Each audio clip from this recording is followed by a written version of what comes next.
Howdy, folks. It's Vile Mike here. No one's on the panel yet, so I'm just going to vamp for a little bit, tell you about what's been going on. The two younger Vile daughters were in a play last weekend, or, last couple of days. They were in their little summer school program put on.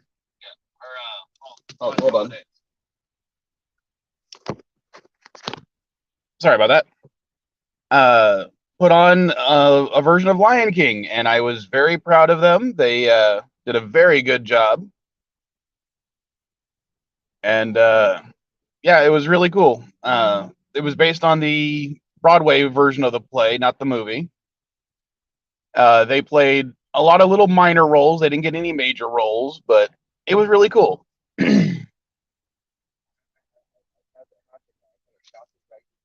Good morning. Sorry about that. And the other little bit of good news is the oldest Vile child might be starting a job on Tuesday, finally. Nothing too illustrious. She's just going to be working at McDonald's. But, you got to start somewhere. So, who's going to join the panel? Come on.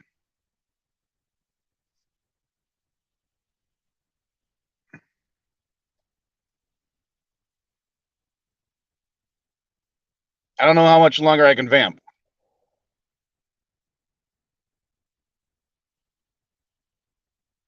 Well, there is something I could try. Prometheus.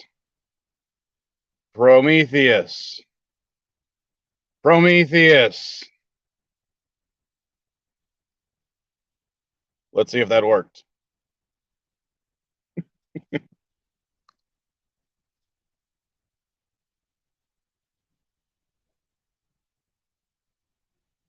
Oh, Vile One, what wisdom do you have for us this day? Well, just what I told, or what I said earlier. You have to start somewhere.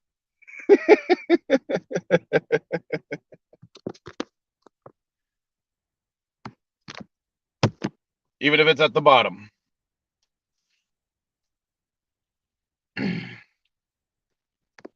All right, then, Jordan, what are you cooking? Is it worth not being on my panel?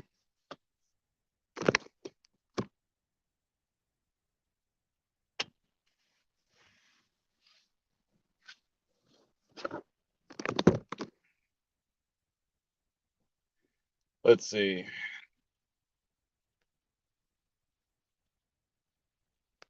Elihu says he'll be a little bit late, so he will be here eventually. That's good, at least. And Richie's here. How you doing, Richie? Indy was here earlier. Not Ryan Johnson.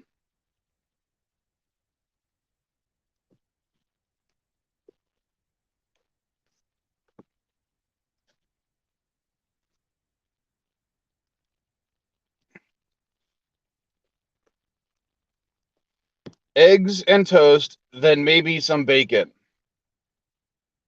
That takes like a few minutes to cook, and what you don't even really cook the toast, you just put it in the toaster.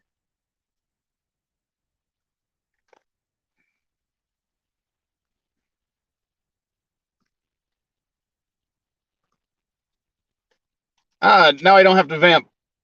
I got someone to actually talk to. How you doing, Indy?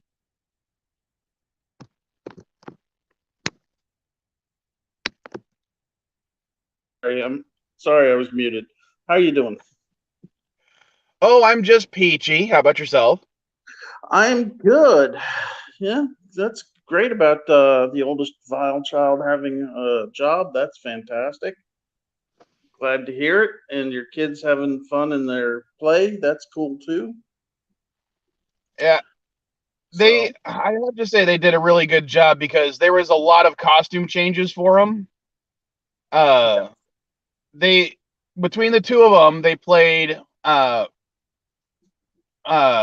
one of them was a rhino, the other one was a giraffe for like the circle of life scenes. They were hyenas. They were like fireflies. They were uh like backup chorus type stuff where they were dancing and having to sing. I mean, they did a really good job. When I get the link for the video, I will definitely be sharing it on Twitter so you guys can watch it. And it's only like 90 minutes, or it's less than 90 minutes. It's like an hour and 10 minutes, so it's even shorter than the film, despite the fact that they include songs from the Broadway play. Right. Yeah. That's pretty cool. And then their cousin, well, not really cousin, but their like adopted cousin, is the plays both Mufasa and older Simba. Okay, that's cool.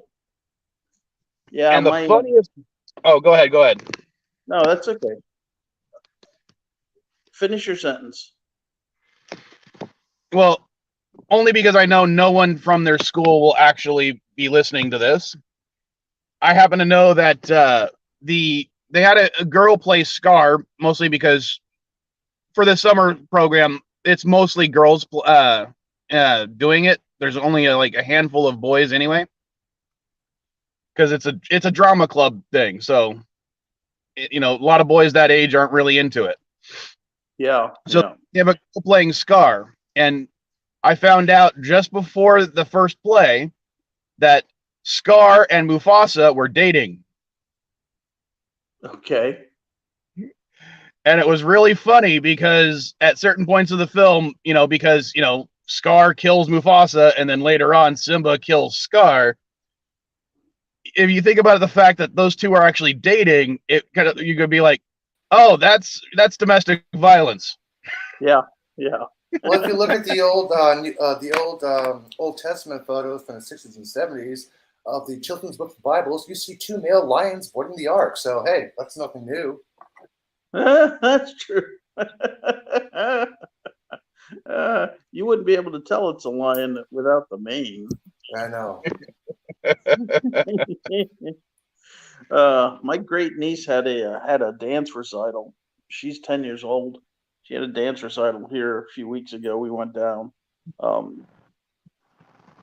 They're in Southern Virginia, so it was pretty cool. I was surprised at the venue. It was really a professional venue. I thought, it's going to be at their little school or whatever. No, it's actual theater inside of a convention center. It's fantastic. They actually had this at a theater called the Magnolia out in El Cajon. It's like an actual theater where, actual plays and musicians play on a regular basis. Right. Yeah. That's pretty amazing. It's like, I guess, that's the way it's gone since, I've been out of school forever, obviously. It's like, I graduated high school in 1980. So yeah, it's been 42 years. So of course, my high school had a theater. It had a proper theater for like local plays and stuff. They actually built for like the local talent people. So, but yeah, anyway. I mean, I would have killed when I was in drama club and did the plays in high school if we actually had a setup like the Magnolia to do our plays in. We did it on a little tiny stage with like 20 seats. Oh yeah, see our high school theater, I think it held 1,200. It had 1,200 seats, and it had proper like dressing rooms and places below the stage for the orchestra, and it had like rigging above the stage and all that. I mean, it had everything. You could climb up to the catwalks and everything else. It was amazing. Yeah, I think the best we ever had was when we converted the high school gym into a partial stage, and even then, it was something we had to build ourselves. In Yeah. high school, we had an auditorium with a regular sized stage that we could play on. Yeah. Hey, Violet, I got to go back on something you said. Did you say Hey, girl. they made Mufasa and Scar lovers? No. As part of the teenage drama behind the scenes, I found out that the kid playing Mufasa / older Simba was dating the girl who played Scar. Okay. I was about to go on a freaking rant because they're brothers. Like, what was it? Set in Alabama? No. Oh man, I'd have to go on a rant hell? on that because you can only change so much. And you're gonna change two brothers into lovers, and that's a whole. No. This was just behind the scenes type stuff. Alrighty. Okay, rant over. But one of the things that made me laugh every single time is after Mufasa dies and tells Simba to run away. The girl playing Scar walks over to Mufasa's body and kicks him to make sure he's dead. And knowing that that's her boyfriend just made me laugh every single time because she just walks by, kicks him, and then keeps walking. Wow.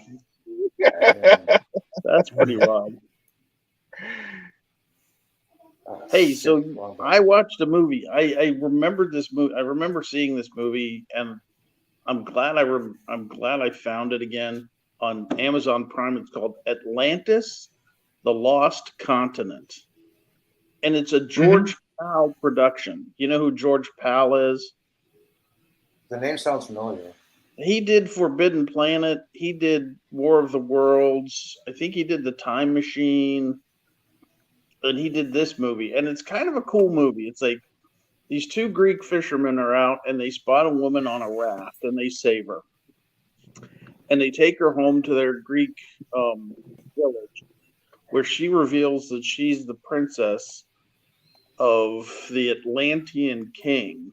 Well, they don't know about it because nobody ventures into the Atlantic Ocean because men never return. So anyway, she makes a deal with the son, Demetrius, and she says, "Listen, give me one period of the moon in the Atlantic Ocean, and if we don't spot my homeland, if we're not rescued by then, we'll come back and I'll be your wife, even though you're a fisherman and I'm a princess." He's like, "Okay."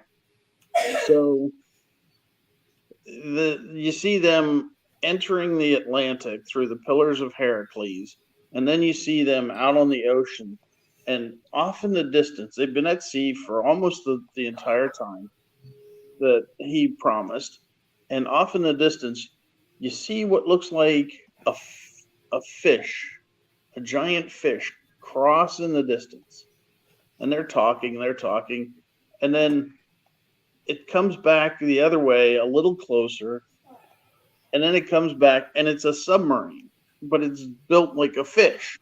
You know, it's got two eyes and it's got kind of like the stylized fish face that you see in carvings and things like that. And they get rescued. They go to Atlantis, and Atlantis has this projected power so they can heat their homes and stuff. She promised him riches. He gets thrown into slavery instead. She doesn't realize it. Edward Platt, who plays the chief on Get Smart, is in it. He's the high priest. And he wins his freedom. Edward Platt is disillusioned by their religion. He says, "Listen, the real God is up there, not these guys that we're worshiping." And the bad guy essentially creates a weapon, a laser-like weapon, because they have these crystals that they use to heat their homes, and he turns that into a laser-like weapon. And of course, you know the ending: Atlantis sinks into the ocean and they escape. And it's a pretty fun movie. You know, it's from 1961, and I thought, you know, I just love this idea of this movie. You know, where they have all this technology that we recognize today, way back in the the Greek era. Mm-hmm. Yeah, like So- the Baghdad battery, Right, like the Baghdad battery, exactly. which So- was not used to power any homes or light bulbs. It was used for electrolysis of metal. electroplating, Mhm. items. Yeah, that's what they think it was used for, exactly. And Yeah, there is 'cause- no Egyptian light bulb either. That's just the No. It's, creation. I know that. I know the image you're talking about. Khufu's tomb. It's a tulip, not a light bulb. Correct. It's not even a tulip. It's a It's ray not. of light containing a snake. It's supposed to be a lotus flower, and the universe thank you, sprung sorry. forth from it. Sorry, Correct. Lotus. Yes, that's exactly right. That's the Egyptian creation myth. Yeah. And those two, famous, quote unquote, famous hieroglyph that looks like a helicopter is not a helicopter. It's two different names that are overlapping each other. Because back then, the pharaohs would erase people's names or write over them, and you can see the plaster has fallen off, which looks like a helicopter. It's actually Seti and somebody else. It's two different Egyptian kings overlapping each other. It's just the plaster fell off, makes it look like a helicopter. Oh, cool. That is cool. And hello, Yvette. Hey, Yvette. Hello. Hello. How are you? Sorry I was late. Hey there, One- Yvette. Hey, I posted 2 I don't know links in the either. chat if you guys want to check them out. One is the theater where their play was held. Just so you can see, it's an actual professional theater and everything. And the other thing is a picture I posted on Twitter about showing the cast, so you can see everybody. Brilliant. No, I'm not on Twitter, so Well, neither am I. No. Ah, my God, it's But warm yeah, and sweaty. if you do happen to look at that picture somehow, Yep. the giraffe with the pink hair, that is the youngest Vile daughter. And then the other Vile daughter is the one in the front of the rhino costume in that cast photo. okay. So, Yvette, what's the temperature like where you're at? 71 or 70? Yeah, it's 71 degrees Fahrenheit, but the humidity is 88%. Ooh.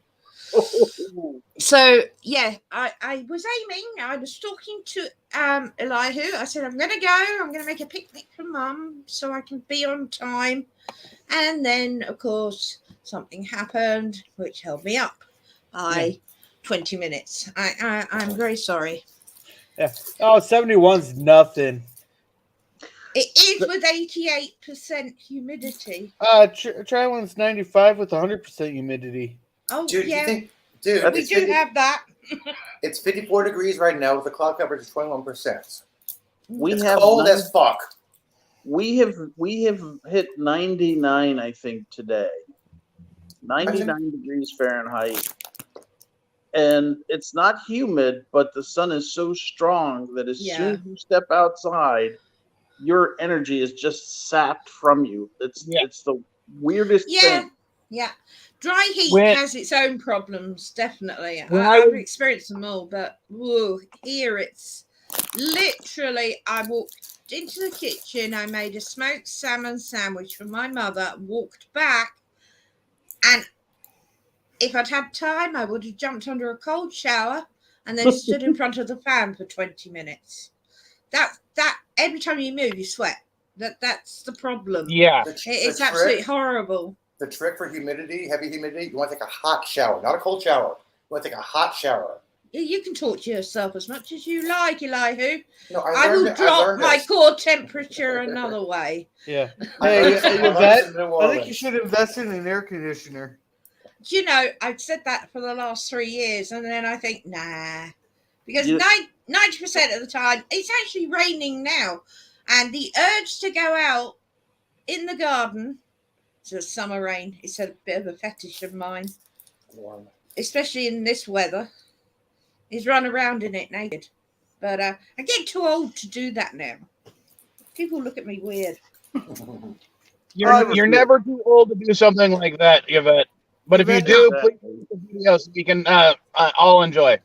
Hey, Dad, just tell your neighbors you have Alzheimer's. You forgot to put your clothes on. Thank you, Jordan. I'm not that bloody old. Yvette, there's an age limit. There's an age limit to running around naked for women, okay? If you trim up your breasts, you're too old.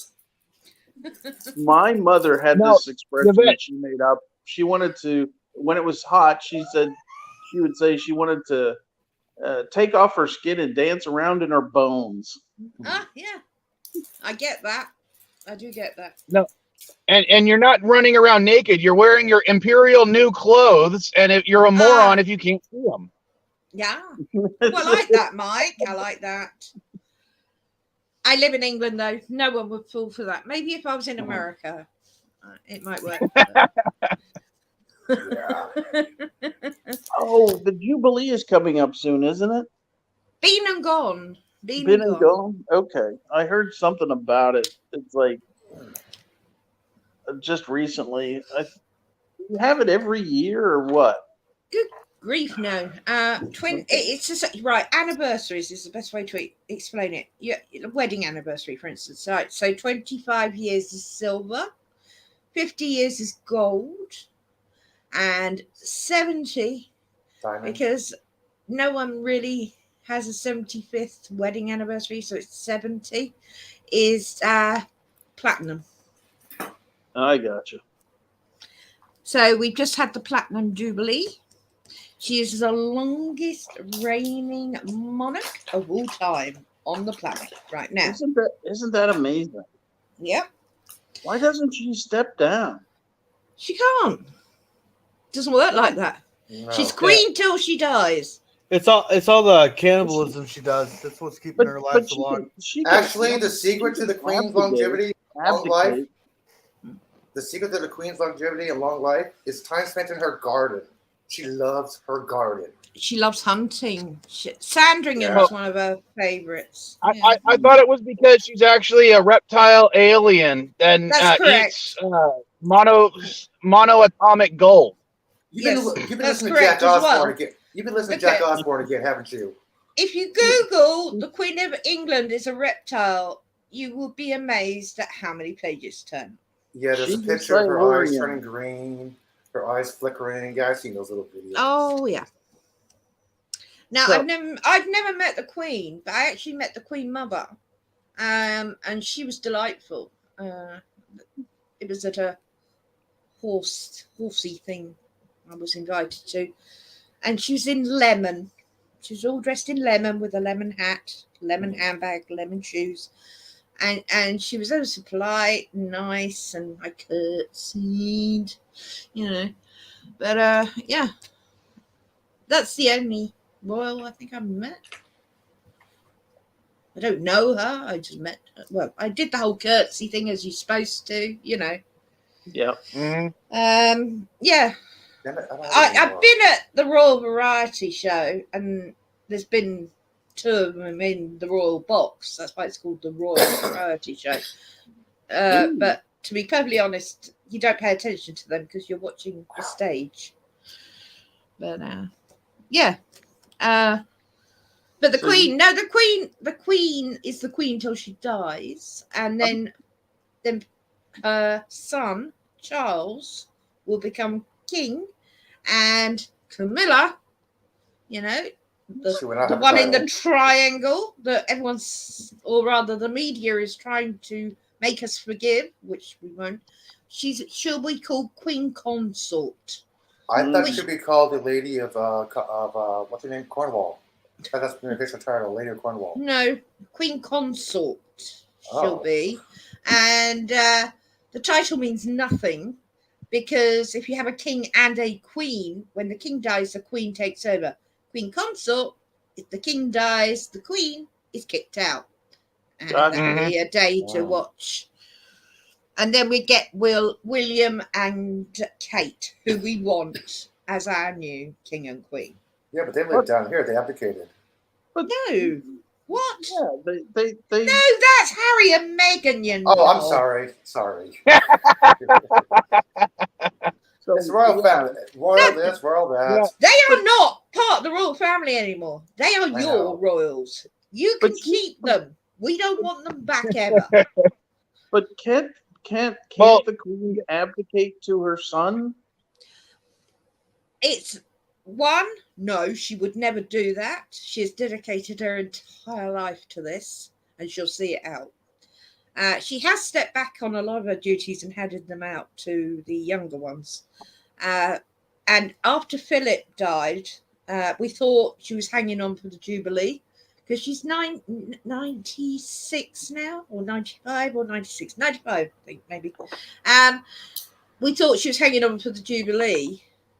But she's still going. I saw her the other day. She was visiting somewhere. There was a shot of her visiting. So she can't walk very far, but she's okay. She will not use a wheelchair in public. That she's a very determined woman. So if she can make it, they're doing what they can so she can still get out and visit. She still wants to do it all. It's just her body's failing her now. Speaking of royal family, can you share my screen, Mike? I can if it shows up. It's already there, ready for you. All right. It just popped up for me. Oh. What is that, Harry? I can't read that. Oh no! Oh no! You don't want to read it, Yvette. Sorry, I'll read it for you, Yvette. It says, when you go to the strip club and your grandma's face is hanging out of a stripper's ass. It has a 20-pound note. Yeah. Well, he would. That's it. He wouldn't dare go to a stripper's place. She's got his balls in her handbag. Crying out loud. He can have the strippers come to him. Richie Paul says Charles will probably never be king. Richie, unless he dies before the Queen, I'm afraid it's a done deal. There's nothing we can do about it. But he won't be king for long. No, He's getting on in his years 15, as it 20, is. 15, 20 years before his kid takes over William. What happens if he dies before the Queen? Then William and Kate become Kate, king and queen, who we want anyway. That would be the perfect scenario. Not that I'm wishing anyone dead, but no one wants to see Camilla, Queen Consort. Right. And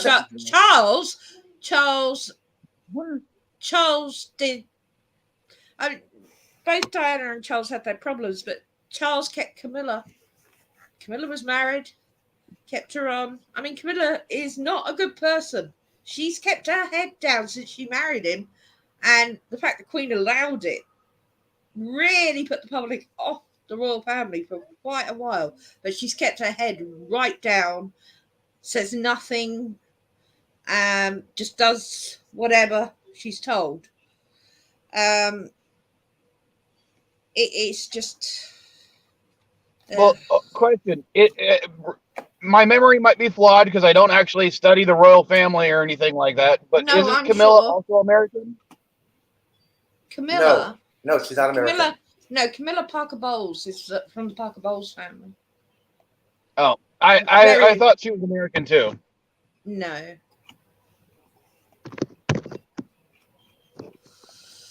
I heard this rumor about William and Kate. I'm not sure if it's true or not, but a couple months ago they surpassed security and ended up serving hot meals for the needy. I wouldn't put it past them. Yeah, that's William, right? They're I hadn't seen it myself, but Kate's passionate about a lot of charities, as so is William, and they brought their kids up very well because those children have been born into their life that they're going to lead. So I'll be back. I'll be back in a few minutes, guys. Hang on. Okay. All right. Well, you don't have to hang on. I'll just be back in a few minutes. I'm so sorry, everyone. I'm reminding you. Shut up, Get up. Alexa. Alexa, shut up. Get up. Seriously, I hate this machine. Okay, I've taken my hand off the microphone, which probably made no difference whatsoever. Right. Watch this change the Alexa voice to Sean Connery. Oh dear. Yeah, no.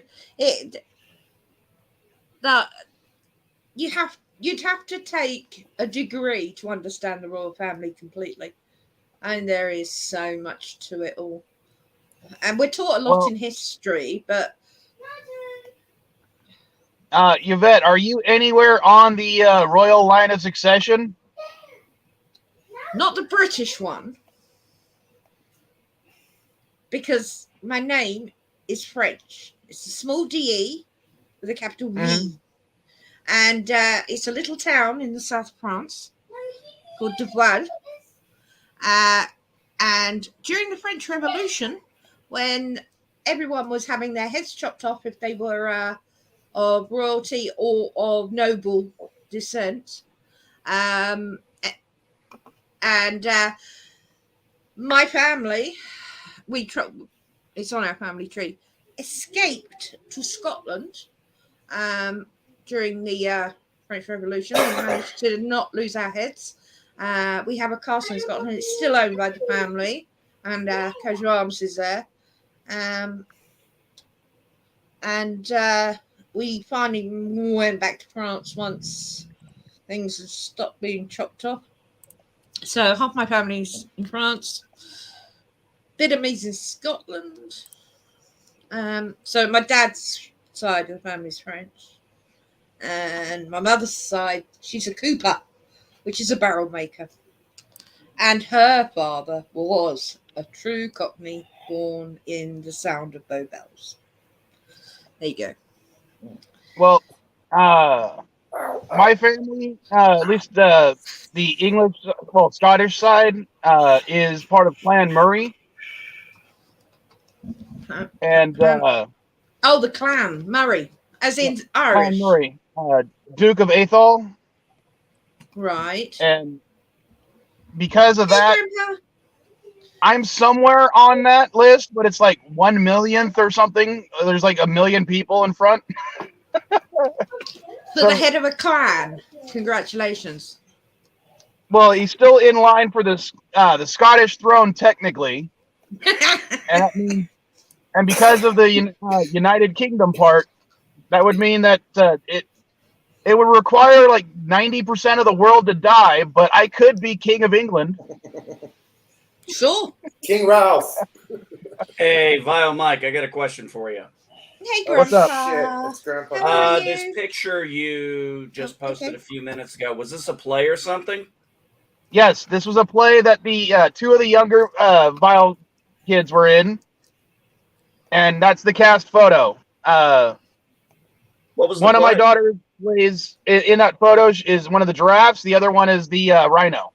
Lion King. What was the play? Lion King. Lion King. Okay.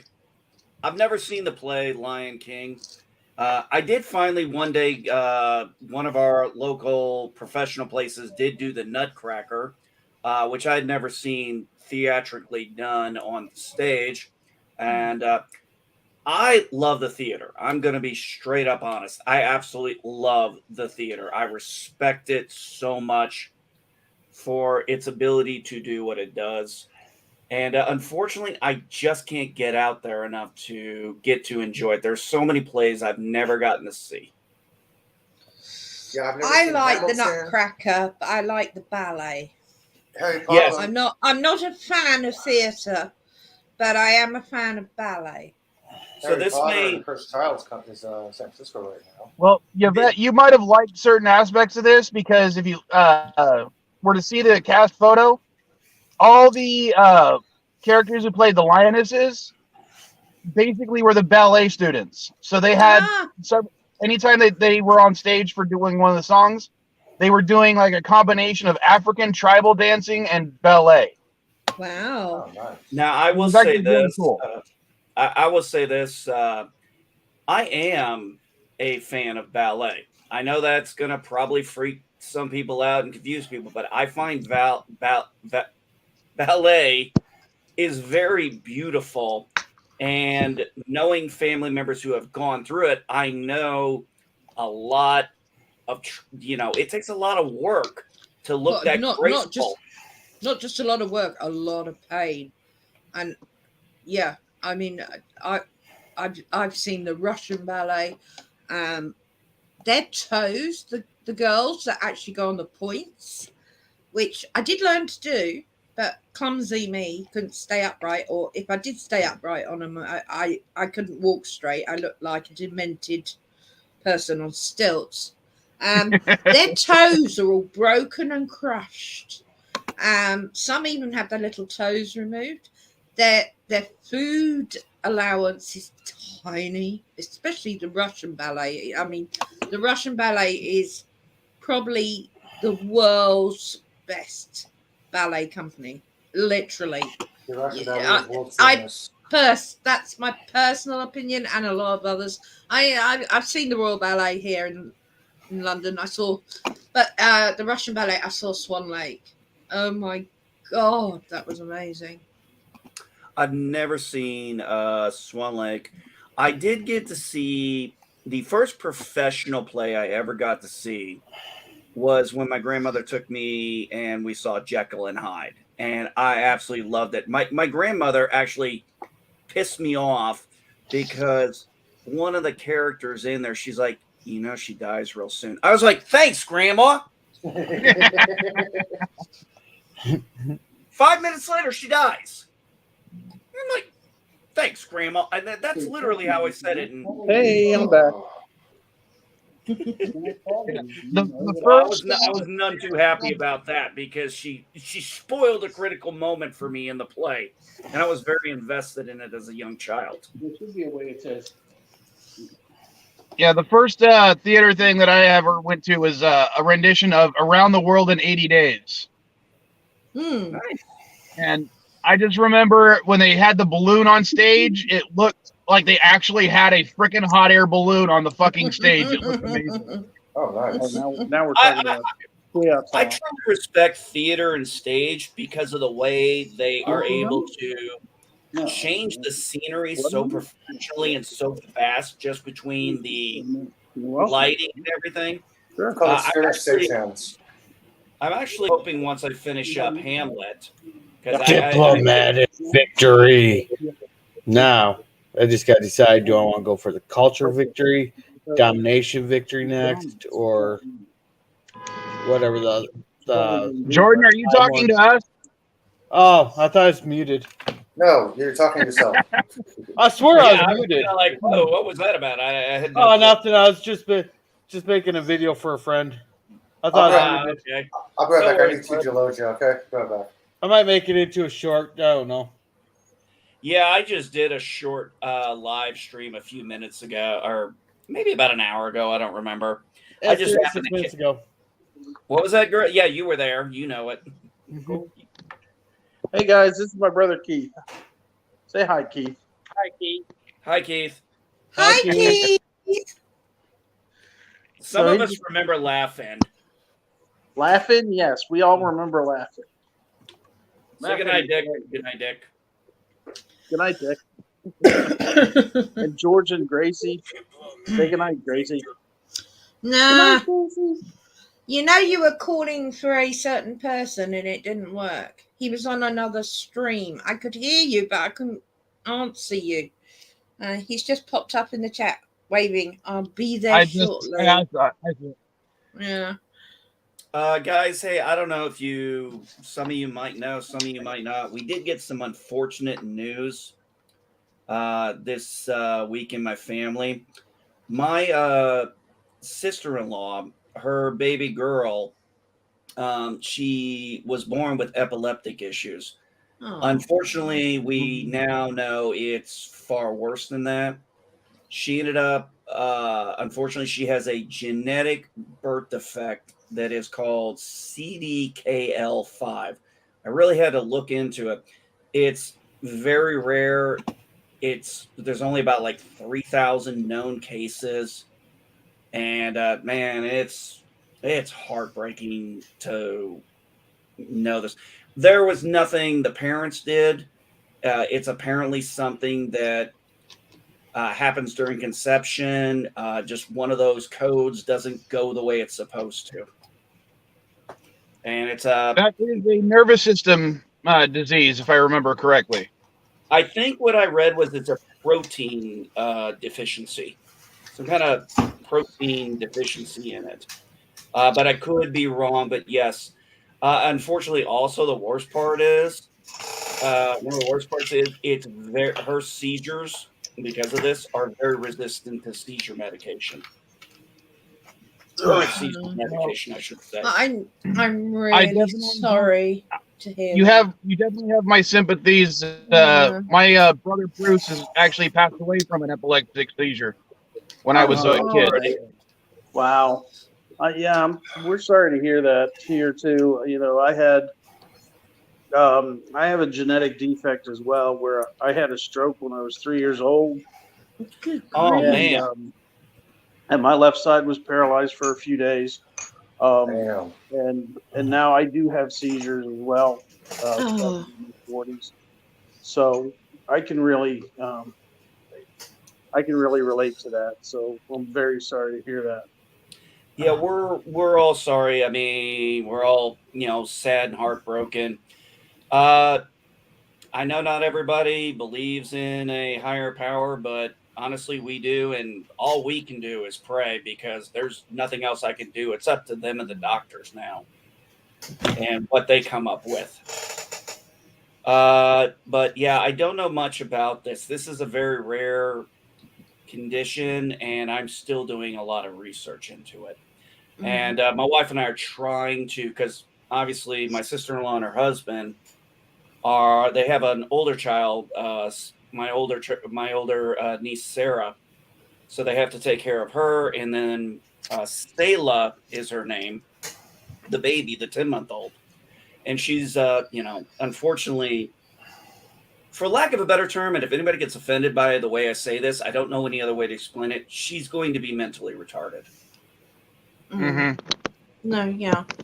I don't know any other proper word to use. Well, people nowadays use mentally challenged. Yeah, challenged. Well, either way, we know what you're talking about, and yeah, I know this might irk some people in the chat or whatnot, but this is a safe space when it comes to that kind of stuff. If you need to vent on something like that, no one's gonna be mad at you for it.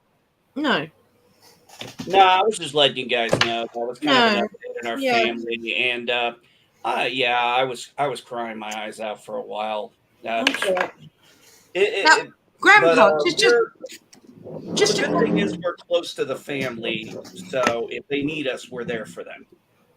That's good to hear, Grandpa. Just a quick question. Shoot. The older little girl. Yes, Sarah. Are they going to test her for it in case she has it? No. She's about 8 years old now. She's perfectly healthy and normal. I still want to check just in case it's lying dormant. No, if it's a transcription error when it came to when she was conceived, it's basically a 1 in a million type scenario. It's not something that's passed on genetically like that. Okay. Yeah. I was that's why I was asking the question, because I understand. I'm not an expert at these things whatsoever. Oh, this is very. Oh, yeah. Well, it took them a long time to find out what it was because, like I said, this is such a rare condition. There's only somewhere in the area about 3,000 cases in the world, so it's very, very rare. Yeah. But anyway, let's go back to something positive. We're gonna be there for them no matter what. They're family, and that's all that matters to me. Yeah. Well, I suppose I could update you guys on my health issues. The immune deficiency is now balancing out with the injection I have every other week, and I'm not getting the side effects anymore. So that's a whoop. Yay! Yay! It doesn't look like there's a cure, so I may be doing this for the rest of my life. But if I have to be stabbed once every 2 weeks, so be it. As for my chest, which is another thing that I managed to, they found some crystals in my chest. I had to have a CT scan. They tried me on one inhaler. They tried me on some medication, which just I threw up. But they tried me on a brand new inhaler that I literally had to fill out a form to agree to it, and I get a call once a week from like a pharmacist or a nurse to check I'm okay, which of course makes you very nervous with these things. However, I've been on it now a month, and I can say you take 2 in the morning and 2 at night, whether you feel okay or not. And the other thing I can describe is it feels like there's a fucking gorilla sitting on my chest when I Jordan, get off her chest. when I climb up the stairs, and it's only one flight, I get to the top of the stairs. I'm not out of breath, but it feels like there's a gorilla sat on my chest. It's like so tight. It was so I'd have to sit down. Now this thing has stopped that, so that's great. Again, if I have to use this for the rest of my life, so be it. But they want me to see a lung specialist, so we requested that, and I got an appointment. Which apparently, after doing all the online stuff, they told me 26 weeks is the earliest. That's 6 months. And then told me that's not actually the appointment. They just wanted to make sure I did want an appointment, and they'd look at what I'd requested and times and try and get as close as possible. And so I got another 6 months to wait on that one. So, but I am feeling a whole lot better. I'm not struggling to breathe anymore. And work's been manic. I've done 90 hours this week easily. So it's just I can't really go into much about it, but it's absolutely hectic because of all the data coming in, whatever that is. Anyway, that's my news. I am apparently butthurt Angus McLean. You are? Me. He has already responded back to me 3 times now. And I'm like, if you don't know who Angus McLean is, it's the guy who did the Lightyear movie. And he's not liking why, I guess he doesn't care why, he doesn't like the fact that I'm saying, hey, my nearest theater is 30 miles away. It wasn't a Toy Story movie. Basically, it's not a Toy Story movie. There was no Tim Allen. I was like, my 11-year-old was more interested in going to see Black Phone. And his response to me is, we did struggle with families wanting to see Black Phone instead of Lightyear. I'm about to post the fact that Black Phone is still in the top 10 while you're right at the bottom of the top 10. So I guess there was more interest, and I have a feeling that even though Black Phone only made like $115 million, considering it was probably very low budget psychological thriller, it made a lot of money. It made up its money and then some. And my daughter and my wife and her friend absolutely loved it. I wanted to go see it because it's my kind of movie. Well, I haven't seen either one, and the only reason is because Mrs. Vile is not a fan of horror films, so we didn't go see Black Phone. Have you guys seen Nope? Nope. What? I've heard mixed reviews of Nope. The last movie I saw in theater was Top Gun Maverick. I did want to see Black Phone with my daughter, but unfortunately it was there was only one showing left. It was at like 7:30, and the theaters, like I said, I'm not bullshitting you. My nearest theater is 30 miles away. You want the link to Black? You want the link to Black Phone? Huh? You want the link to the movie? What was that? Do you want the link to the movie? Yes. Okay, I'll DM you on Don't Twitter. put it in the chat, Elihu. No, I said I'm gonna DM to you on Twitter, dude. Okay. Yes, I very much would love to watch that movie. Hang on The a last second. Let me movie get I it for saw you. was Black Jurassic Phone. World Dominion in the cinema. Not like I mean, that. in the movie house. Theater. Yeah. Well, Me and Mrs. Vile, the last one me and Mrs. Vile saw was Thor: Love and Thunder, which we both enjoyed very much. But before that, we saw Jurassic World Dominion, and we are just we know enough science to have really hated certain aspects about that movie. And it was I like, completely ignored the science and enjoyed the dinosaurs everywhere. I'm Yeah. sorry, but once they were talking about the fact that, you know, oh, she did something to change every cell in your body's DNA, and I'm like, so CRISPR. No, You mean the technology that's been around since the fucking 70s?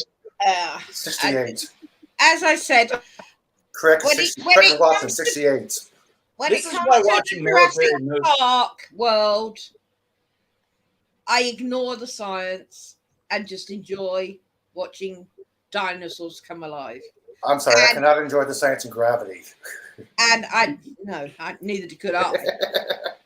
But I'm the kind of guy who does the same thing when it comes to military movies, especially when they have but to you do don't with enjoy them otherwise, do you? You can't enjoy a movie if you're picking it apart. I actually was asked to review by people in the Air Force the movie Jarhead. Oh, that's a great movie. Jake Gyllenhaal? Don't make me kill you. Dude. Let me tell you something. I watched that movie. I hadn't seen it yet. I had not gotten to it. People were asking me, they wanted to hear my perspective because of my 4 years in the Marine Corps. I spent more time ripping apart everything that was wrong with that movie than the length of the movie. That's how fucking bad they portrayed the Marines in every way, shape, and form.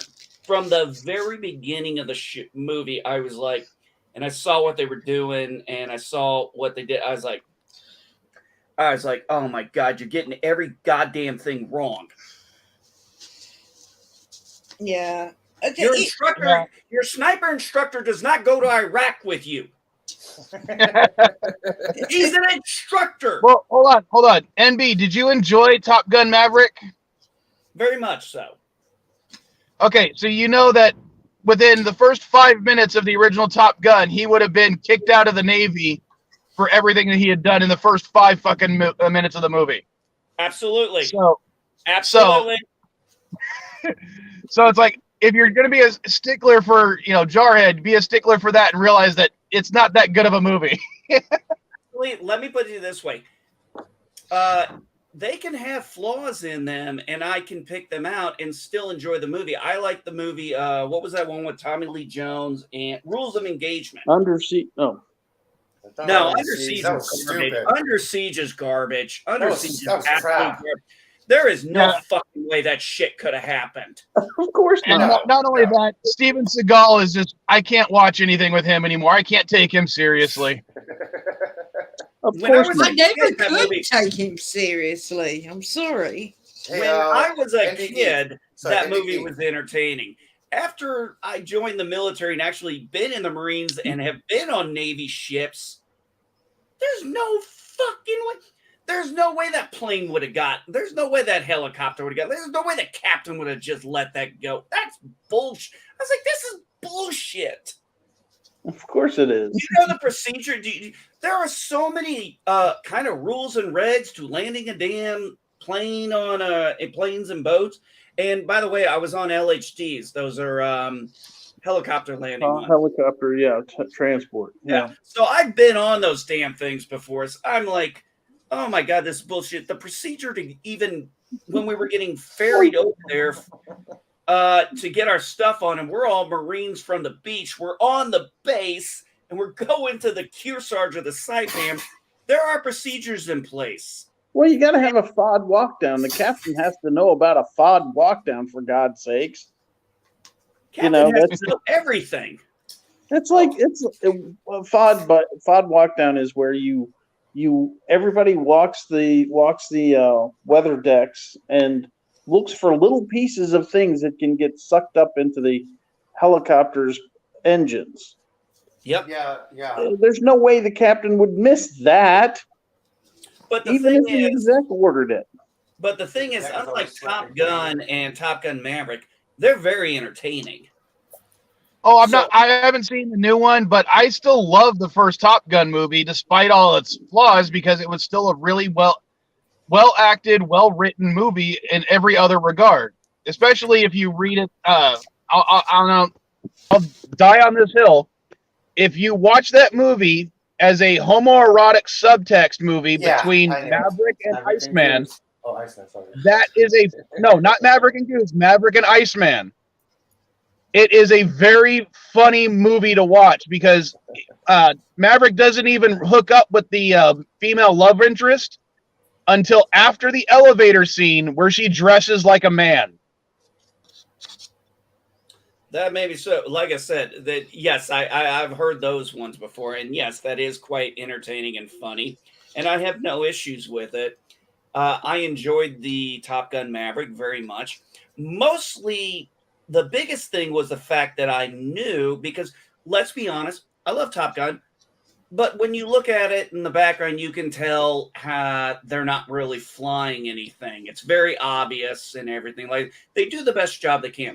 This is, not CGI. This is actual Navy pilots going out, doing these maneuvers. My wife and I asked her after we left the movie, we felt like we'd been on an hour and 45-minute roller coaster. And I was like, did you find yourself kind of going in the back of your seat when they were taking off? She goes, yeah. I'm like, yeah, me too. And I'm just watching the visuals and watching the jet streams and all that. I'm like, somebody who actually has seen some of this stuff from the ground, I'm like, this is fucking gorgeous. Oh, NB, hold on.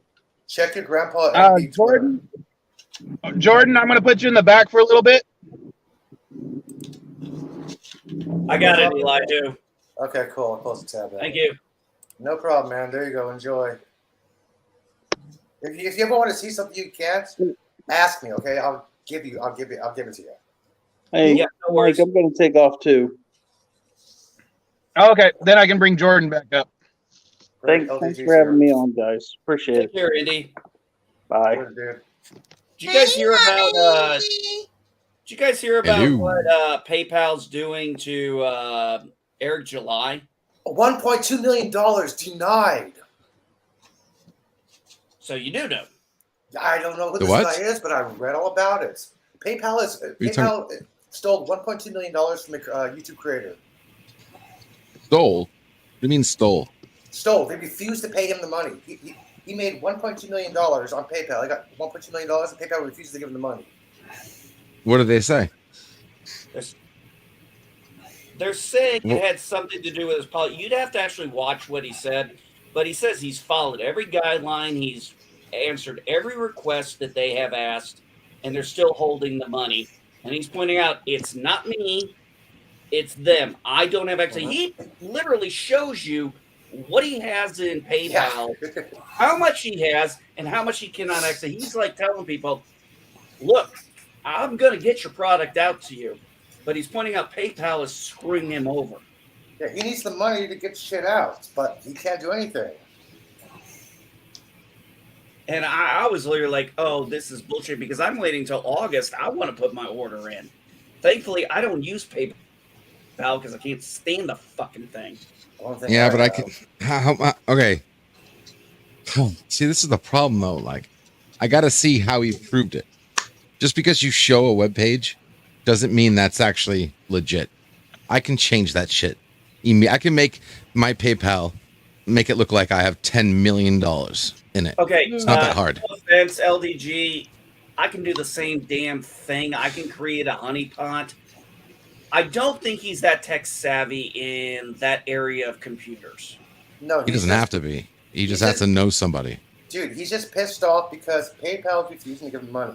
It's not about content. Well, I'm saying it's not about what he's for talking about, whether he's left or right. That's still fucked up. You earn the money. Yeah. You earn their money. You should get it. Yes, I don't care if you're. I'm just questioning the legitimacy. You need to get it. I'm not just going to believe the story because this guy says it. There's got to be a reason why PayPal's refusing it.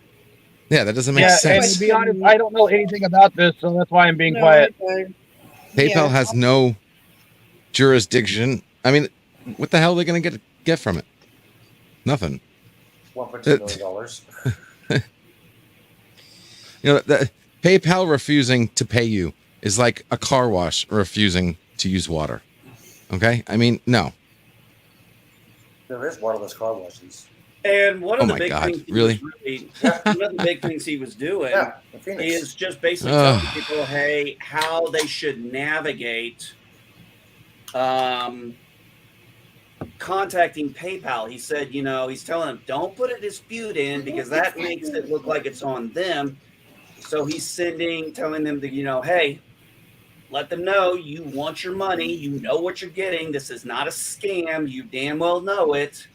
And people are, getting a hold of PayPal and saying, hey, release my fucking money. Yeah. I know what I'm buying. Yeah, people are paying. It's like, I want my product. Or give my money back. And he's like, no, yeah. You want your money back? Yeah. Get your money back, but PayPal needs to do something.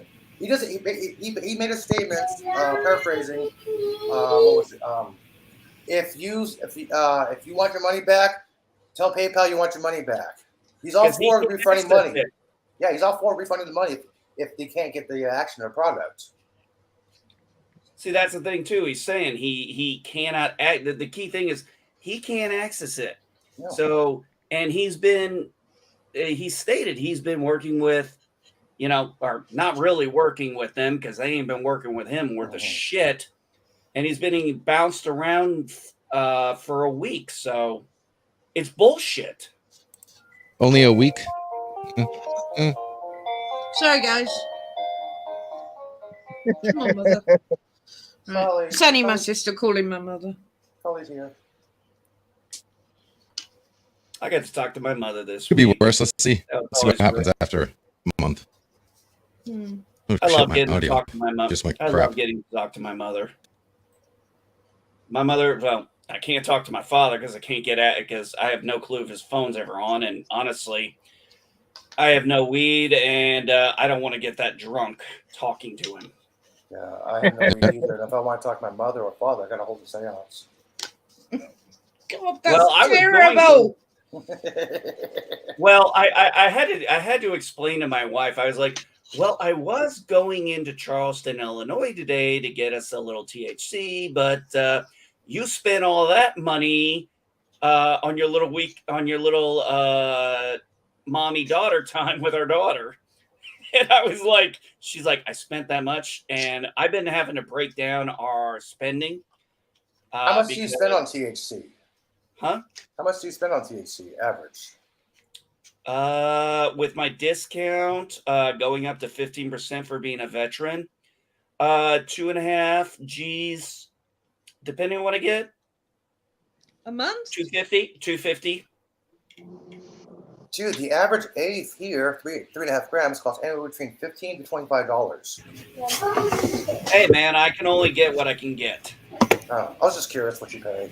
Yeah, well, I'm far away from, unfortunately, Elihu, I do not, because of the state I live in, I cannot get a medical card.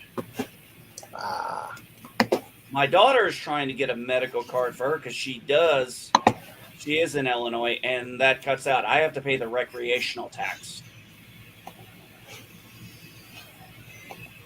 Well, check this out. If I could share my screen, this is the average price for. Hold on. It's legal here, so I can show this. Basically, unfortunately, it doesn't. Right now, when you're sharing your screen, Elihu, it doesn't tell me that you're trying to share your screen until after you've said something. Yeah, that's weird. Exactly. Well, to give you an idea, Elihu, a G is about $80 to $100 for a gram. What kind of THC level is it, man? For the cartridges, about anywhere from 78 to 87. Okay, that'll cost about 25 to $30 an eighth. I mean, a gram here. But I mean, hey, it's Illinois. I can, what am I going to do? I can't drive to California. Yeah. I mean, I could, but it wouldn't be worth the gas. Sorry, what was that about California? I said I can drive to California, but it wouldn't be worth the gas to get it. Well, gas has gone down at least 50 cents throughout the states over the past week. Well, unfortunately, as much as I love being a conservative and as much as I support, certain Republicans, unfortunately, certain states, we still got guys who will not sign off on this. They wanted to get federal. And I'm like, hey, DC, this is a pretty easy vote. Yeah, last month there was a package to relieve gas prices, and every Republican voted no. I'm like, what? I did not catch that one. But, so last month. I do want to say, the reason the gas prices are going down are not because of Joe Biden. No. The reason they're going down is because OPEC is increasing their production, which is something that they... Also, in the state of Illinois, because I informed my daughter on this, and since I live close to the border of Illinois here in Indiana, I'm going to be doing some shopping over there because they have suspended the state tax on certain goods for an entire year. So I made sure I told my daughter so she knew that. Well, what kind of goods? Because like in California, grocery items, as long as it's, I think pretty much the same. Food and not soda. We don't pay sales tax. Oh, sorry. I don't know the exact details. I only recently just found out about it. Because the gas station I go to here is actually in Illinois. That's 5 miles away because the one here right next to my house, well, unfortunately, this is one downside of living in Indiana. The majority of gas stations do not sell beer. Yeah, and they don't sell beer here. So they don't sell cold beer. I know you all like that warm beer stuff, but us Americans like a little ice. No, cold. I meant no gas. You have to be either a supermarket or an off license to sell beer or any alcohol. Yeah. Yeah, but only liquor. Pretty much in Indiana, only liquor stores. And it was similar in Illinois for a while. Only liquor stores can sell cold beer. No. I'm glad you don't live in Ohio, man. Well, beer is lager to you anyway. Lager's fine cold. I prefer a double. I prefer a stout. I Now prefer a stout is closer to a bitter, and that should be room temperature. You heathen. No, I never said I have. No, I never said I have a stout ice cold, but I do need it chilled. Yeah, I go for the golden beers. You heathen, you. Yeah, I prefer my golden beers. Listen, you're just going to have to deal with us disrespectful, ungrateful colonials. Traders to your Union Jack, okay? Happy to be a trader.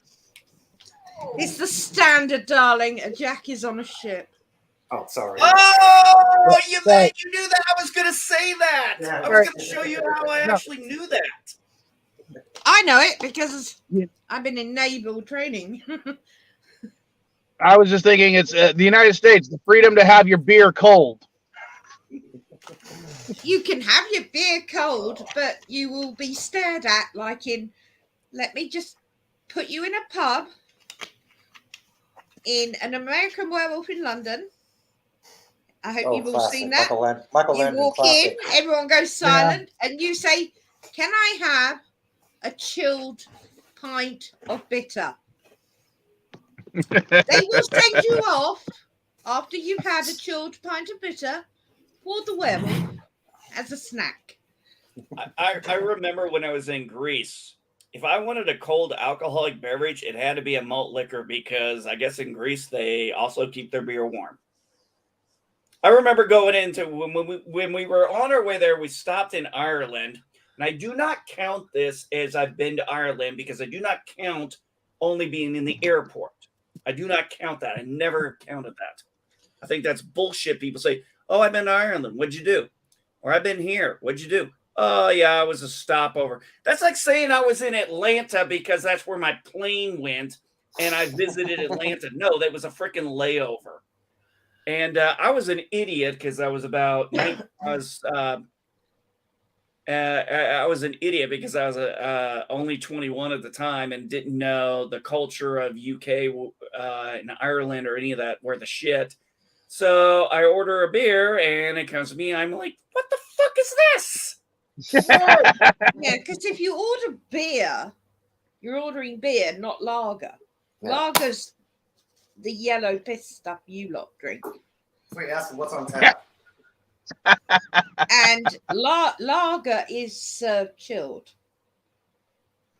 But if you ask for beer, you'll get a bitter, and that's room temperature. And some of my staff NCOs were just laughing their ass off at me. I'm like, what's so fucking funny? They're like, they drink their beer warm here. I'm like, what the fuck? Yeah. Oh. I got culturally educated real quick. Apparently, we just like to piss off British people. We drink our beer cold and we drink our tea cold, and they like them both warm. Well, no, that's not fair. I love iced lemon tea, chilled iced lemon tea. Sweet or unsweetened? Unsweetened. I'm not a sugar person. Yeah, I don't have sugar in any drinks except warm milk or maybe a Horlicks. Yes, go on. When it comes to tea, Elihu, the only sweet tea I can drink is either the way I make it. If I do, normally I drink tea unsweet because either it's not sweet enough, or if you lived in the South as long as I did, well, you got a little taste of tea in that pound of sugar you were drinking in that cup. That's sweet tea, man. That's a glass of sweet tea. No. That's not sweet tea. That's Southern sweet tea. Southern sweet tea. Oh, maybe you would have liked the sweet tea that my uncle used to make because his formula was the pound of sugar, water, tea bags, and moonshine. Oh, hell yeah. If you would take the sugar out, I'd been fine. But damn, a pound. Yeah, I know. We put a lot of sugar in that tea, and I couldn't stand it because in my family, tea was a regular drink, and sweet tea was a regular drink. But only 3 people could make the sweet tea in our house in our family, the way everybody liked it. Unfortunately, other than me, the other ones have passed on. Oh. Well, it's actually apples because when you serve tea, you always ask, would you like 1 lump or 2? Because you should not serve sugar loose with tea. You serve it with sugar lumps. Square sugar lumps. We call them cubes. All right. Yeah, we call them here. Yeah. Sugar and in all honesty, sugar cubes are kind of in the same area as we refer to as snobbish. Well, yeah, hello. I'm English. British, that doesn't count. But you're British. It's automatic. It doesn't count. Yeah. But yeah, that's apples. Now, I used to drink tea with loads of sugar in it. And then I decided I was giving sugar up. I moved to coffee and replaced the sugar with creamer, the powdered creamer. And then I had to get unaddicted from that ruddy stuff. Now I can drink tea and coffee any way it comes. But if you put sugar in tea or coffee, I can't drink it now. Yeah, I take my coffee black. We used to have, I'm weird because I only put creamer in my in my coffee. I don't put any kind of sweetener in there other than whatever sweetener in vanilla creamer, and I can even do sugar-free vanilla creamer. As long as I got my fucking vanilla creamer, I'm happy. I've never tried vanilla creamer. Ours is just creamer. It's a fake vanilla. I've never even seen it on the shelf of vanilla creamer. So I used to drink coffee with cream and sugar all the way up until I was in the Marine Corps. No, but that all changed while I was in the Marine Corps because I was out in the field a lot. Sugar and cream were a little bit of a tradable commodity, and I just started drinking black coffee because I was more interested in getting extra cigarettes than I was having sugar and cream in my coffee. So, hey, priorities. And after a while, military black coffee, dude. How can you drink that stuff? I was going to say diesel fuel, man. That's diesel fuel. You work 18-hour shifts in 100-degree heat in the middle of a TLC with no goddamn AC whatsoever. And you're trying to wake up, man. You just do what you can. Yeah, I know it's like motor oil, but it worked. And I never was able to go back to cream and sugar. Very rarely. Now, I will sometimes, if I really think about it, I will put at least brown sugar in. Brown cubes. Because my wife discovered that NB. when to a camp. I'm one of those weird people. I actually like MREs, but I love even MREs. The coffee that is included in MREs is not fucking coffee to me, and I like instant coffee. It's still not fucking coffee. I love little Tabasco jars and the jambalaya MREs. Those are cool. Do you know what was one of the most jalapeno or not the Tabasco? Yeah, that was a very popular thing to have. You want to know what the most popular damn thing, the most tradable commodity in an MRE was in our Marine Corps? Cheese with toilet paper. No, I thought it was the bread slice. No, in an MRE, cheese with jalapenos. That was the most coveted fucking thing. Why? I would have thought nobody wanted because you either got cheese with jalapenos, a type of jelly, or peanut butter for your crackers. And these are shelf-stable crackers, so, they're a little dry. And trust me, you just wanted that more. I mean, everybody dreaded getting the jelly. It's like, fuck, I got jelly. I knew guys who used to. And, we started looking at our MREs, figuring out what was in each one. Nobody came. The main meal, it's like, okay. Yeah. What size do we have on here? By the way, Vile Mike, most of those heating pads that came with it that was supposed to cook the food, if we were in a cold environment, trust me, we were just eating the mac and cheese cold and keeping that so we could stay warm later. Yeah, don't breathe the smoke, man. That's toxic. Yes, we knew Crimson Mist said. Okay. Crimson Mist. When my grandfather used to take me camping out in Texas, the way he made coffee was we'd make a campfire. He would hang a pot of water over the fire, and then add coffee grounds just to the pot, and then once it was done to his satisfaction, then we just drink it straight out of that pot. Yeah, you put a little filter. So yes, I've had camping coffee, and it's disgusting and still better than military coffee. Well, anything's better than our military coffee. The one good thing was I had a few advantages because I had commodities I could trade. I was the hazmat NCO. You sure you weren't in prison? No, never been to prison. I've only done a few overnighters. I've been arrested and detained a few times it's in just my the life. way you say, I have no convictions. Hey guys, I'm gonna head out. I gotta go down to Iowa here pretty soon. Yo, all right, we'll see you. Where you going? Gorilla. You guys want? We're watching Ghostbusters at 7 p.m. Central Standard Time tonight. Which one? The second one. Go? Oh, the second one? Yeah, we watched the first one last time. Oh, so it's Ghostbusters nice. 2. It's the slime one. The painting. Yeah. That means Eagle. next week he's going to watch the best one, which is the all-female one. No. Hey, don't worry. I'll be making my trip to the liquor store this week.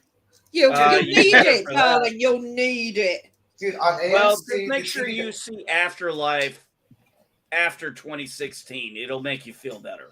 You know, on AMC TV Guide, it said Ghostbusters. I'm like, AMC, Ghostbusters. Cool, classic Ghostbusters, right? I turn it on. Nope, it's 2016 Ghostbusters. I'm like, what the fuck? AMC. Yeah, we watched that last week there, so this week it's the second one. So I didn't mind Afterlife, Angus but blocked me, I wasn't overly impressed with it. I shedded a tear. yeah. All right, we'll see ya. Take care, sweetheart. See you soon. Later, gorilla. Later. Honey, you've been quiet. You want to say? Yeah, I'm letting you guys talk. Yeah, it got all quiet all of a sudden. You know, I tried to take off today. I was gonna even take a shower, dude, but you didn't respond. You took off, man. I'm like, what are you doing? I wasn't messing with your private I chat, said dude. I was going on. I went on a on new a channel. I met some stream. friends. I got 11 subs from it. Yay! You have Yeah. friends.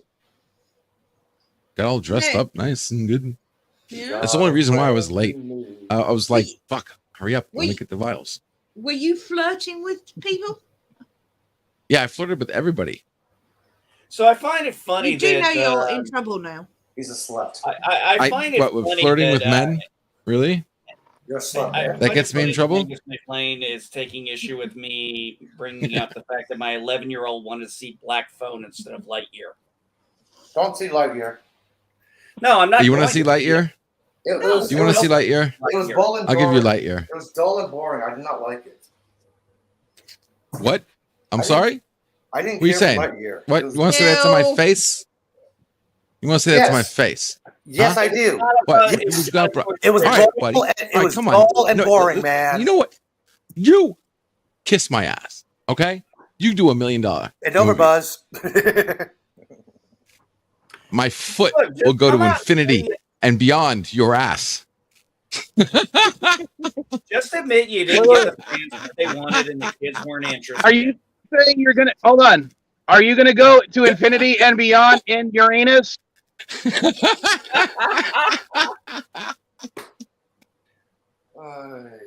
I think I'm not Oh gonna- my I'm not God. gonna sit here and Gold bug this Mike. guy anymore.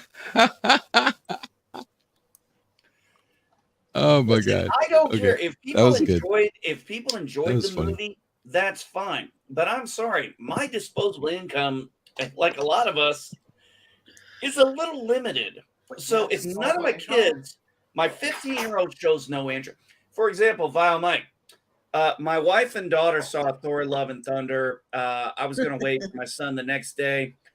I had to be honest, I wasn't really wanting to see it. I wasn't interested that much. I was like, I can wait for this to come out on Disney Plus. And I asked my son, and I said, "So when do you want to go?" He goes, "Dad, I'm not really interested in that movie." And I'm like, "Oh, thank God, neither was I." He wants to spend more. He wants to spend more time watching the Orville. Yeah. He loves the Orville, and he is absolutely loving this season. Yeah, kind of like almost everybody else I know. Dude, you missed last Projecting night's your stream. son You missed last night's stream with PJ. to Disney dude, grooming. Andy, That's all the Orville is now. I completely Disney grooming. understand why you might not want to see it, but in all honesty, it wasn't as like a lot of people were like, "Oh, it's going to be really, really fucking bad," and you know what? It wasn't. It wasn't a great MCU film, but it wasn't like bad by any stretch of the imagination. Wait, It which was film? just Let fun. me put it this way. Thor: Love and Thunder. Yeah, when Thunder, when my okay. wife and daughter got back from the movie, let me give you a compare and contrast here. My wife and daughter went and saw the movie, Thor: Love and Thunder. My wife was very concerned about the beginning of the movie because she thought, "Oh my God, is this going to be camping?" She said, "No, it was decent, but it wasn't anything, standoutish to her." And my daughter really didn't talk about it. When all three of them came back from Black Phone, and my wife does not like psychological thrillers, but it was an R-rated movie, so she had to stay there with two underage kids who wanted to see the movie. And my daughter came home absolutely like, Dad, you're going to freaking love this movie, Dad. She's like, you're going to love it. I know you're going to love it because this is your kind of movie. My daughter was spazzing about the movie. My wife was even saying it was really good. She's like, there's like 4 jump scares. I said, did they scare you? She goes, yes. I said, then they did a jump scare right. And I was like, yeah, that's amazing. But that's the compare and contrast of that. Nobody in my family really cared to see the Jurassic World movie. I really didn't have an interest because I didn't like the second movie. I don't even think I finished it. God damn Yeah, it. I understand that. Dinosaurs. I didn't like the second one either. No, I didn't like the second one where they were rescuing them. It was sad. No, Didn't it like just, the James Bond. Yeah, I liked the first one. I hated the I like ending. San The Diego. ending of that movie, the ending of Jurassic World 2, pissed me off. So I couldn't enjoy. I haven't been able to watch it again because it just no. No, I always skip it. But then Jurassic Park 2 was shit as well. yeah, but at Okay, least I can Jurassic go back Park to 2 Jurassic Park. was not good, but it was. I cannot help but love that movie anyway because watching a T-Rex trample around San Diego, my hometown, I can't help but get joy out of that. So I have to love that movie despite how bad it is. Okay. The Jurassic when they did the Jurassic World movie, I remember one of the funnest things was watching honest trailers. I haven't watched them in a while because really not that many movies they're going to be able to do that I'm interested in. But Epic Voice Guy was like, making fun of how it was, kind of trying to get nostalgia and all that. He goes, but who cares? That Raptor T-Rex team up was awesome. And it was. It really was. That's what sold me on Jurassic World. Look, I'll be honest. I can watch Jurassic World. I could watch Jurassic Park and just Jurassic World, and I'm good. Yeah. But Dominion, I love because it had a James Bond feel to it. But instead of baddies, we had raptors down No. little Italian roads. Wait. Which James Bond? I don't care. Anyone where they're driving down skinny European roads. Hey, Bill. Instead of little cars, it was raptors chasing them. But no, Jurassic Park 2, I generally enjoy. Okay, let's be honest. Jurassic Park 3 sucks. It just Jurassic Park 3 wasn't too bad because it was actually the rest of the book that wasn't fitted in the first one. Michael Crichton. Well, it stole scenes from the third one, or from the third one stole scenes from the first book, Yeah. Well, it was literally the stuff they couldn't fit in the first one. They fitted into the third one, the Avery and all that. I mean, it wasn't brilliant, but it had Sam Neill in it, and that gives it a pass every time. I'm sorry, I can't give Sam Neill a pass every time because Mouth of Madness is a horrible movie. I've not seen that. I haven't seen that one either. Don't waste your time. It's it is so fucking weird. One of the things that's funny. Go ahead. I was gonna say I did love him in Event Horizon. I thought that was a fantastic sci-fi horror. Event Horizon is epic. Epic. But what I was gonna say about Yvette reusing scenes from the books. If you guys have ever read the actual Michael Crichton Lost World book, the one that the second movie was supposed to be based on, because it has in that is a motorcycle raptor chase scene. Yes. And they never got that in the first 3 movies. So apparently Jurassic World had to put one of those in every single fucking movie. Why not? So every Jurassic World has a motorcycle raptor chase scene. I think it's brilliant. I mean, the first one, those raptors. I mean, we knew they would turn on them, but a motorcycle is far more agile in those forests. I don't know how they didn't hit a tree, but there you go. I just went along with it and enjoyed it thoroughly. And that whatever the fuck that so-called mixed dinosaur was, I mean, that was one scary looking thing. I mean, it took T-Rex and Blue and finally the mosasaur to take it down. He was the hero, the mosasaur. Yeah, but the problem is the mosasaur is like 10 times bigger than they were in real life. So it's real. Yeah, I have a mosasaur tooth. I also have a megalodon tooth. Part of my collection of fossils. Yeah. Mm-hmm. I think I've got a mosasaur tooth as well somewhere. I found a shark tooth once. So this was the last thing. I just shared the screen real quick, Mike. That after the Lightyear guy, he's like, yeah, we really struggled against Black Phone. And I just said, I'm just saying. And I left it there. Notice you got Thor, Love and Thunder, Minions, which I will not see because I cannot stand these movies because, honestly, I fucking hate fart jokes. There's very little fart jokes in Minions. And Top Gun is 57 days in, still in the top 4. The only reason I did not see Elvis, I would have been interested in Elvis, but it was almost 3 hours long, and I'm like, no. Dude, you need to see Elvis. Marie Presley even said, I thought I was watching my dad.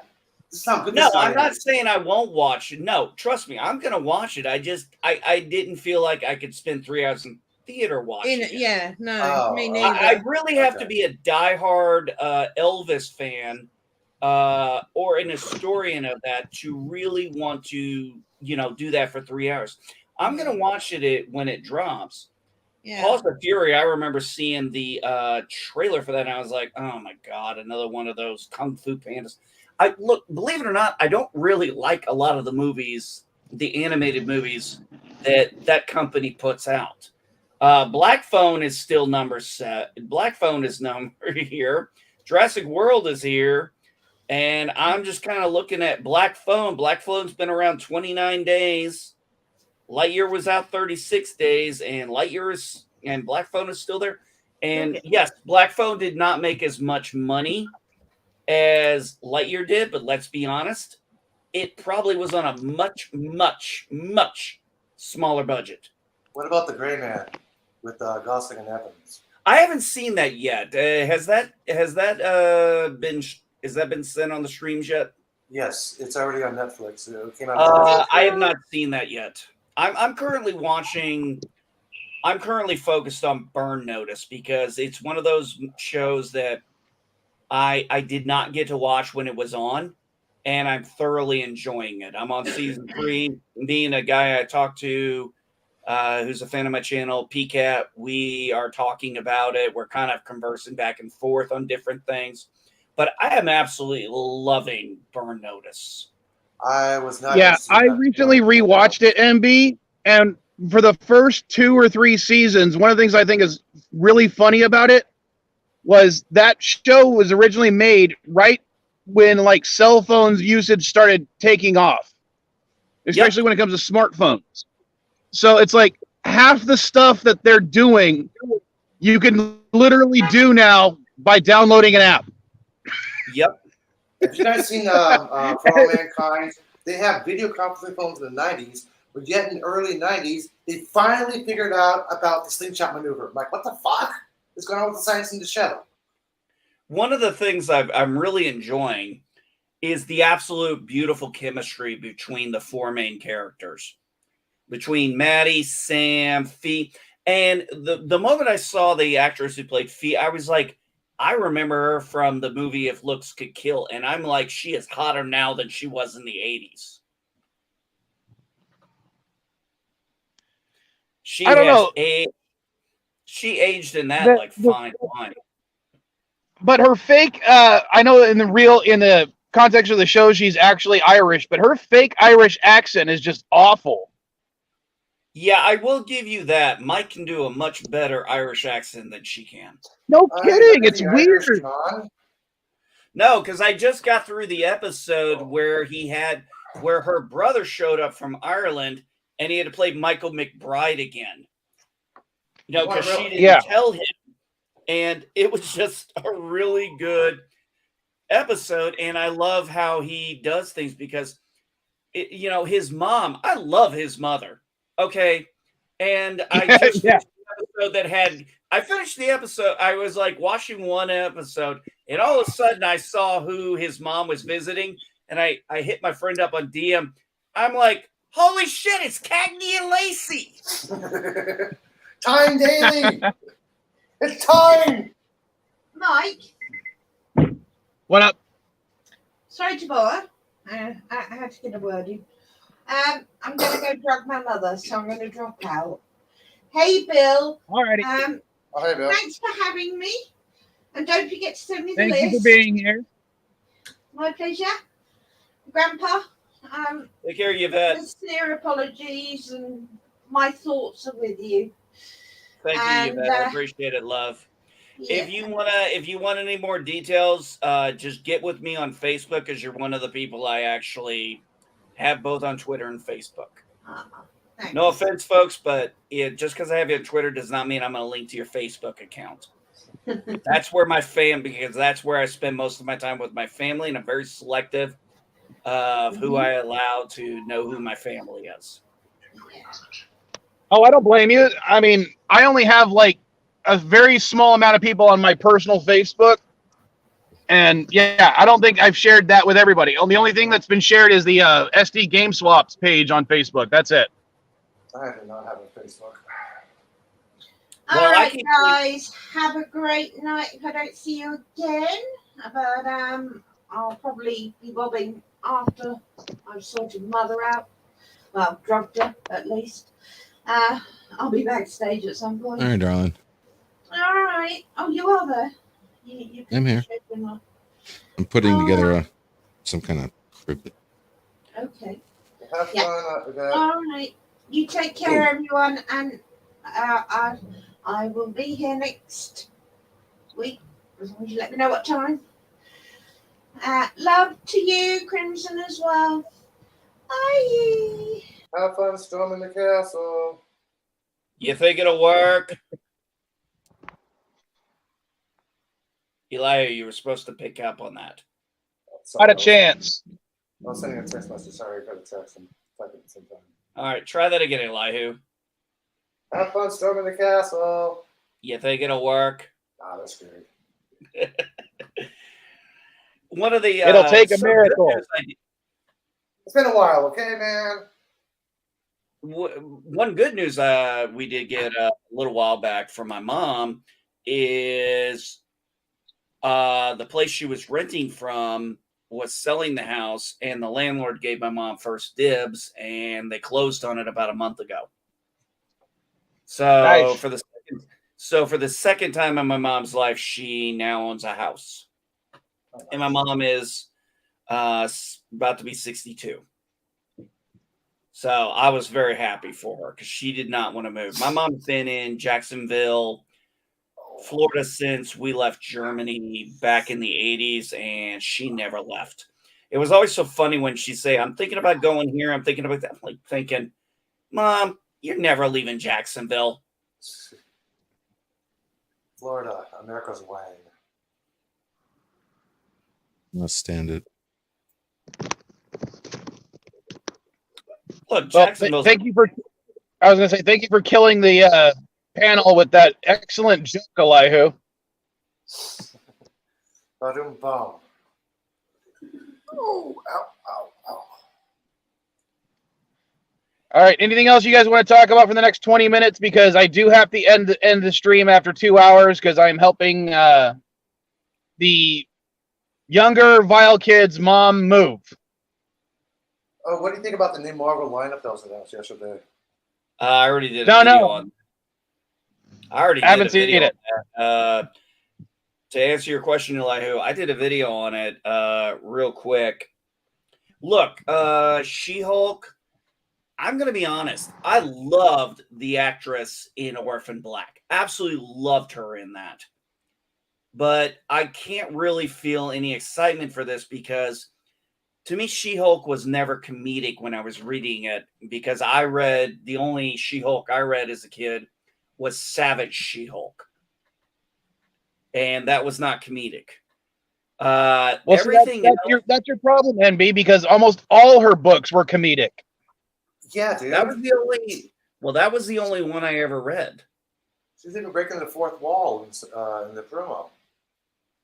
Yeah, that's like the only example, like the only comic book you read with Wolverine was his debut issue against the Hulk, where he's a villain, and then being mad about the X-Men films where he's a good guy. No, that's completely different. No, it's not. Yes, it is. Savage She-Hulk had a very long run, whereas Wolverine showed up in 181, got knocked out by the Hulk, and then came in X-Men Super Giant size, and then that's where they fleshed out the character, and then went from there. And I did spend a long time reading Wolverine. Back in the 90s, I mean, the biggest Marvel sellers was Jim Lee's X-Men and Todd McFarlane's Spider-Man. Yep. Or Amazing Spider-Man. Those were the big names. There was a time when we really knew the names of you were actually looking at who was working on that comic, because certain people were just that damn good. Yeah, look at Paul Jenkins with the Inhumans. Well, look at, is it Mark Miller or Mark Millar? I think it's Miller. Because I like a lot of his, I did like a lot of his stuff he did for like DC and Marvel, but his independent stuff he did like in Vertigo and other things was just a cross between genius and sick sometimes.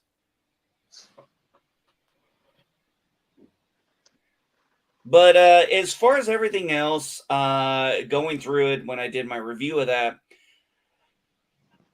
Daredevil Reborn, I think is what it was called. I'm excited about that. I'm excited to see Charlie Cox come back. Yes, that will probably be. Huh? Yeah. Oh, I was going to mention that Vincent D'Onofrio is going to be an Echo. Yeah, and so is Charlie Cox going to be an Echo. That's why I'm going to watch it. And I'm really hoping the actress who played, I really hope the rumors are right, and the person he's looking for is Jessica Jones, and we get the actress back. I don't know her name off the top of my head. Oh, shit. The one from Breaking Bad.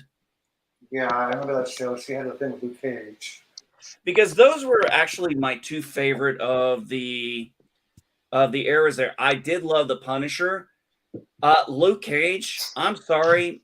I am not of that culture, so it kind of bothered me in a lot of ways, the way they talk to each other. You didn't watch The Defenders? Huh? You didn't watch The Defenders? The Defenders? Yeah, it was a little mini-series between seasons of Daredevil. Oh, yeah, I did. Sorry. Oh, sorry. Yeah, no, I like that, but I'm not... I don't consider that separate. That was kind of just a tie-in to everything. But Luke Cage and Iron Fist. Iron Fist was the most boring. It really was. Yeah, Iron Fist was only boring because the guy they had to play Danny Rand sucked. That I will agree with. Now the guy that got to play Luke Cage is phenomenal. Yes, I just couldn't really get. First off, I'm not from that area of New York. I don't know that culture worth a shit. And I actually asked one of the guys I work with, who is a pastor, I said it plain as day. I was like, have you seen Luke Cage? He goes, yeah. He's like, do you all really talk like that all the time? And he goes, oh, yeah, that's a regular thing. He was so casual about it, like it was no big deal. And I'm like, do you understand that makes a lot of other people very uncomfortable because we do not talk like that to each other in our cultures? So that's why the show really kind of made me uncomfortable, because I was like, I can't see talking to other people the way that they casually do. It bothered me. And as far as Iron Fist boring as fuck. I did not like the show Iron Fist, but I did like the character on comics. Now, what the hell am I reading here? Now I did like the guy who shows. played. I did love the Punisher. As a fan of the Punisher, I thought that was one of the best portrayals of the Punisher. Better than the movie. Well, I did like the Thomas Jane movie, but I definitely like this better. I like the Thomas Jane movie for what it was worth. Any fans of Alex Kurtzman? Say that again. Any fans of Alex Kurtzman? He's supposedly developing 2 new Star Trek shows. Stargazer with Seven as captain, and Star Trek Academy with Tilly as headmaster.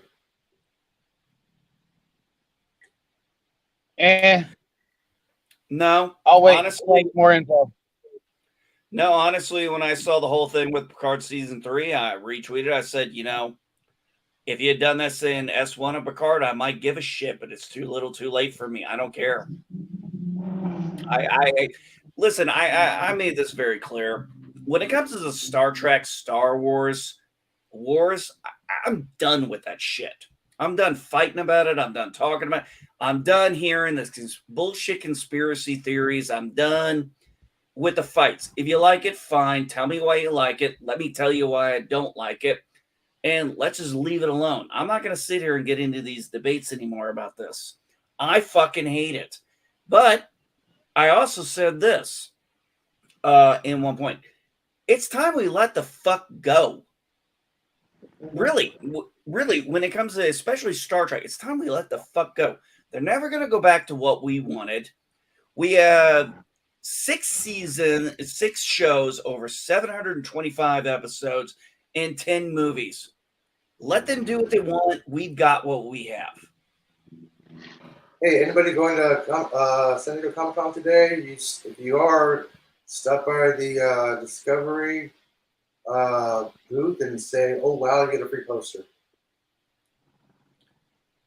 No, I was bummed out about the fact that we did not get Orville season 4 renewal confirmation. Oh. All we got was Disney Plus. We didn't have it on streaming after Hulu gets done with the season, and I don't know if that means it's going over there or they're just linking both of them to the same place. Okay, to allow people who are Disney Plus only subscribers to watch it who don't have Hulu. I can clarify for you what's go going ahead. on with you. Okay. Disney Plus owns Hulu. Yes, I know that. Yeah, and they have recently released a couple R-rated movies and TV shows on there. Yeah, so I they're saw that. Widening the brand. So basically, anything that Hulu has will eventually come to Disney Plus. So according to John and Seth, every single Orville season 1 and 2 and 3 will be available on demand for Disney Plus and Hulu. Not Hulu Plus, but regular Hulu and Disney Plus. Okay, so that's what I was thinking it probably was. I didn't figure they were transferring. They were taking it off of Hulu because I knew Disney owns the majority stake in Hulu. But they're probably putting it over there. I think that's actually a good sign though.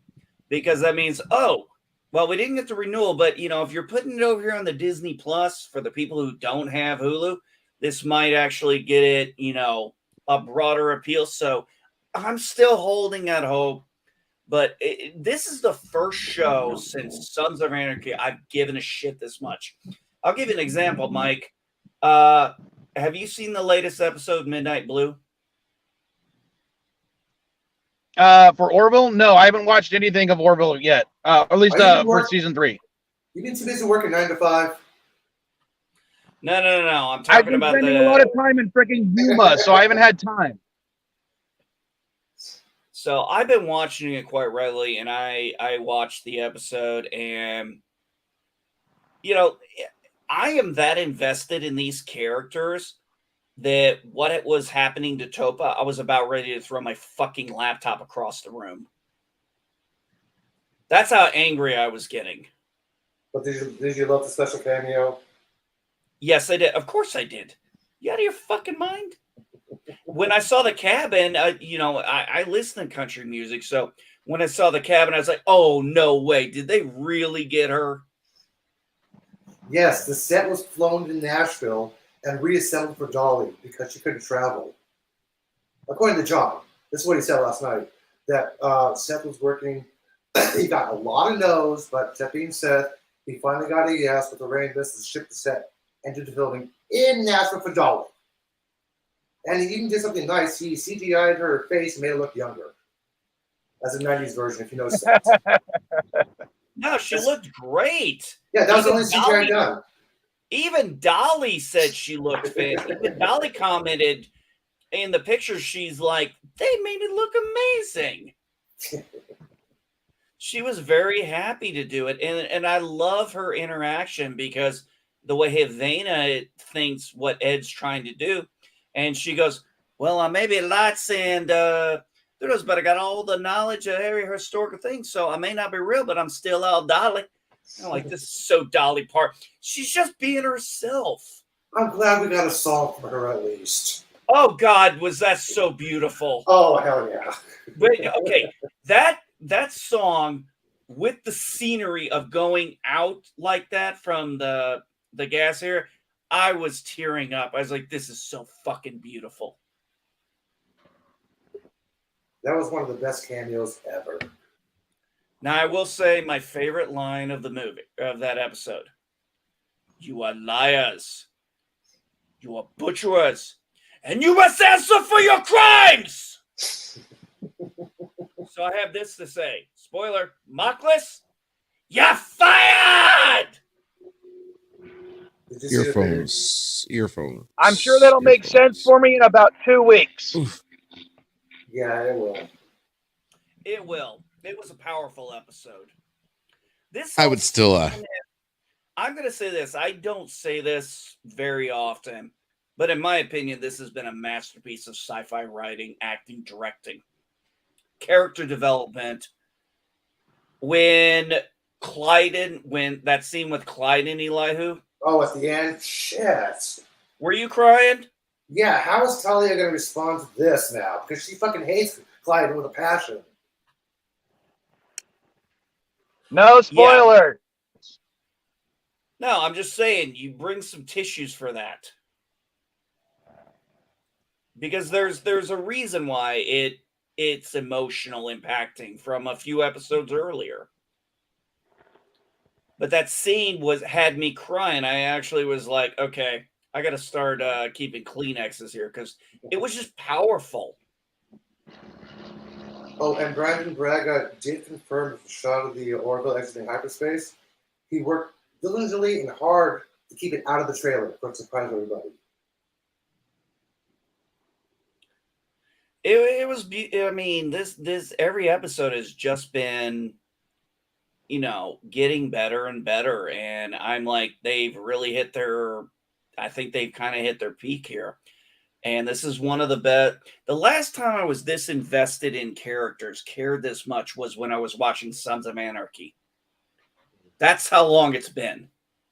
Well, the VFX artist said, we are just getting started with special effects. And the season's almost over. I'm like, just getting started? After Orville, because I guess a lot of people have said that this is going to be the last season of Orville because Seth doesn't want to do a season 4. No, the hell he doesn't. That's what they said about season 2. There's going to be no more. He originally said he only wanted to do 3 seasons.